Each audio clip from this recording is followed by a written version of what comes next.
Assalamualaikum warahmatullahi wabarakatuh. Kali ini Bu Farah akan mengisi mata kuliah toksikologi klinik. Nah, sebelum membahas lebih lanjut tentang toksikologi klinik, maka capaian pembelajaran yang akan kalian terima adalah mempelajari aspek keracunan akut secara disengaja ataupun tidak disengaja, kemudian kronis dalam tubuh manusia, identifikasi racun dan keracunan, kemudian tata laksana terapi keracunan yang tepat pada keracunan obat, pestisida, makanan dan minuman, serta logam berat dan narkotika, dan dapat menginterpretasikan data. Nah, apa saja bahan kajian yang akan diberikan di mata kuliah toksikologi ini? Yang pertama adalah dasar-dasar toksikologi, kemudian toksodinamika dan toksokinetika. Selanjutnya seperti yang bisa kalian baca pada tabel ya. Kemudian pada pertemuan terakhir nanti kita akan membahas tentang jaminan mutu pemeriksaan toksikologi klinik. Oke. Di sini dapat dilihat bahwa awal mula adanya ilmu toksikologi adalah dari beberapa ilmu yang dasar, seperti ada ilmu biologi, kimia, matematika, farmakologi, imunologi, patologi, fisiologi, dan kesehatan masyarakat. Nah, jadi intinya ilmu toksikologi itu ditunjang oleh ilmu-ilmu dasar ya, seperti yang tadi disebutkan. Seperti contoh misalnya ilmu patologi. Ilmu patologi ini berfungsi untuk mengukur perubahan biologis yang disebabkan oleh senebiotik.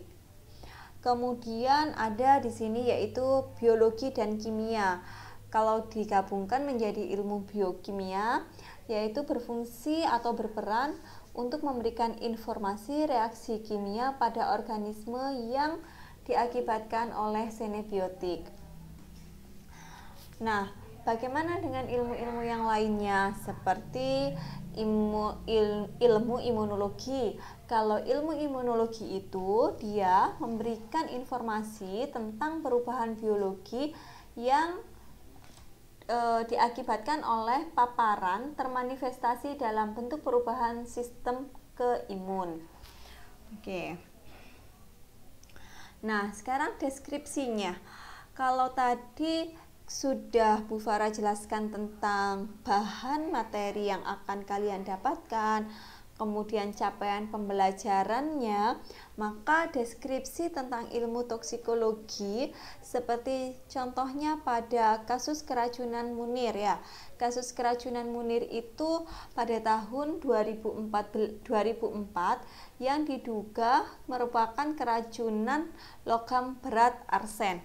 Mungkin nanti kalian bisa membaca lagi pada media elektronik ya, siapakah Munir, kemudian bagaimana bisa kasus kematian Munir ini diduga keracunan arsen.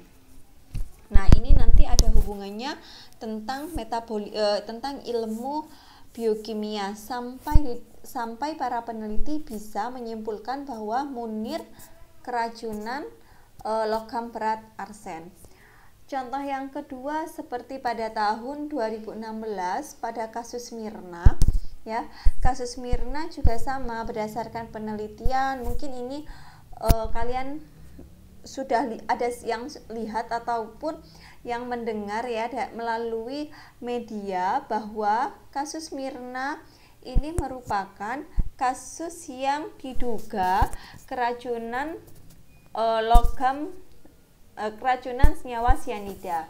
Selanjutnya ada contoh lain seperti kasus pencemaran logam berat Hg pada perairan Teluk Jakarta. Nah, di sini jadi nanti kita akan mempelajari konsep-konsep toksikologi, yaitu hubungannya dengan dosis sampai mengetahui respon tubuhnya bagaimana ya. Dibagi menjadi dua konsepnya, yaitu mekanisme aksi toksikologi dan konsep toksikokinetika. Oke. pada pertemuan pertama, Bu Farah juga akan menjelaskan tentang kontrak kuliah. Karena perkuliahan kita ini di era pandemi ya, di era pandemi yang dilakukan secara daring, maka ada beberapa kontrak kuliah yang berbeda dari tahun-tahun sebelumnya. Nah, yang pertama ini tentang tatap muka sama ya, dalam seminggu 2 kali tatap muka. Ya, jadi kalau misalnya dulu 1 minggu itu hanya 1 kali bertemu dalam mata kuliah yang sama, maka sekarang dimampatkan menjadi 2 kali tatap muka. Kurang lebih kalian mendapatkan teori ini 1,5 bulan. Sisanya sampai sebelum UTS adalah akan diisi dengan praktikum. Kemudian bagaimana dengan evaluasi nilai sampai akhirnya muncul nilai di transkrip? Ada beberapa tugas. Yang pertama, nilai tersebut dapat kalian dapatkan melalui UTS atau UAS ya, dengan persentase 40%. Kemudian tugasnya ini nanti basic journal 5 tahun terakhir. Kemudian kuis ini dilakukan per pertemuan. Selanjutnya adalah absensi. Untuk absensi, kalian dapat melakukan menggunakan Google Form dan rekapannya dapat dikirimkan PJMK ke email kelas ataupun ke WA Bu Farah ya. Untuk absensi paling lambat rekapannya diterima 5 menit sebelum perkuliahan.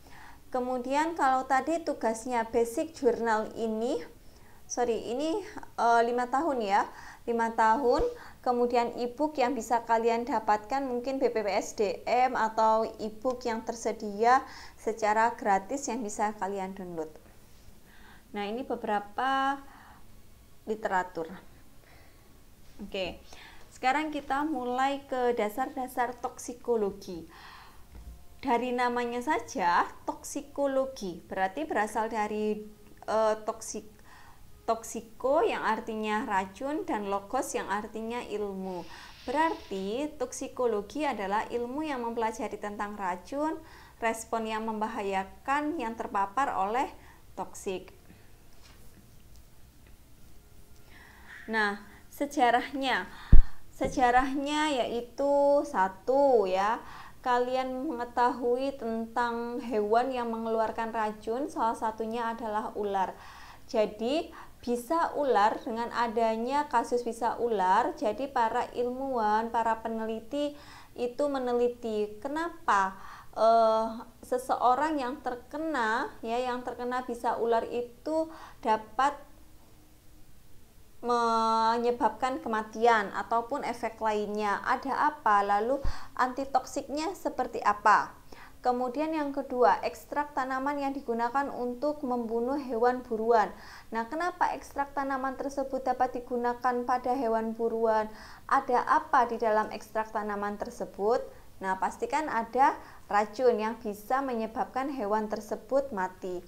Kemudian logam berat dapat bersifat toksik. Nah, logam berat ini bisa teranalisis ketika ada limbah yang bocor, seperti pada kasus keracunan ikan di Teluk Jakarta yang tadi sudah kita bahas. Nah, sekarang kalau ada pertanyaan, apakah bahan yang tidak berbahaya dapat menjadi racun? Jawabnya ya. Jadi yang menyebabkan bahan tersebut beracun atau tidak itu bukan hanya bahan tersebut memang buruk, tetapi bahan yang aman pun bisa saja dianggap menjadi bahan yang berbahaya dan menjadi racun. Contohnya misalnya ketika